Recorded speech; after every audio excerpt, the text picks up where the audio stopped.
Ito na ang pagkakataon mo mag-uwi ng bagong sasakyan o maging milyonaryo. Ako po si Tipsy D. Inaanyayahan ko kayong sumali sa aking paraffol.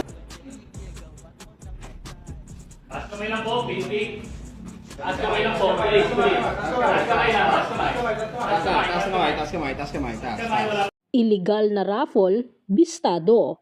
Flip-top rapper na si Tipsy D, arestado habang naka-live. Dinakip ang kilalang flip-top rapper na si Tipsy D dahil sa pagpaparaffle online na illegal pala. Hinuli ng mga tauhan ng PNP Anti-Cybercrime Group si Tipsy D at 8 pang tao na naaktuhan sa online raffle kung saan ang grand prize ay isang bagong SUV. Naka-live sina Tipsy D nang bigla na lang pumasok ang mga otoridad para sila'y arestuhin sa Balanga, Bataan. Ayon kay Police Captain Michelle Sabino, spokesperson ng PNP Anti-Cybercrime Group, ginagamit umano ng mga kilalang online personality ang kanilang kasikatan para makaengganyo ng mga tao na sumali sa raffle. Walang mga license to. Bakit ba pinagbabawalan ng batas kapag wala kang license?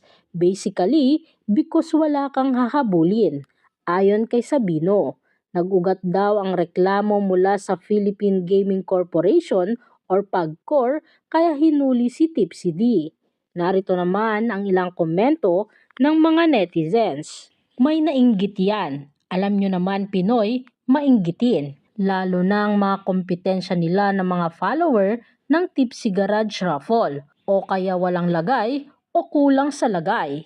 Kung alin pa yung mahusay magpa-raffle, siya pa ang tinimbog. Dami naman iba dyan na parang scam. Sana pinatapos muna yung bola. Awit yung mga taya namin. Tangina nyo, Padcore. Haha, inggit kayo. Legit naman sila, may DTI register naman sila. Kaluka. Sipain ko nga lang nyo, Padcore. Nanggigil ako. Lahat pa naman ng page na pinapatayaan sa raffle dito sa FB, sinasalihan ko. Legit naman sila, hindi nang loloko. Wala nga lang permit, doon naman sila may mali. Doon na lang sa legal para walang problema. Walang kita kasi yung PAGCOR at gobyerno, kaya tinutumba nila mga small gig.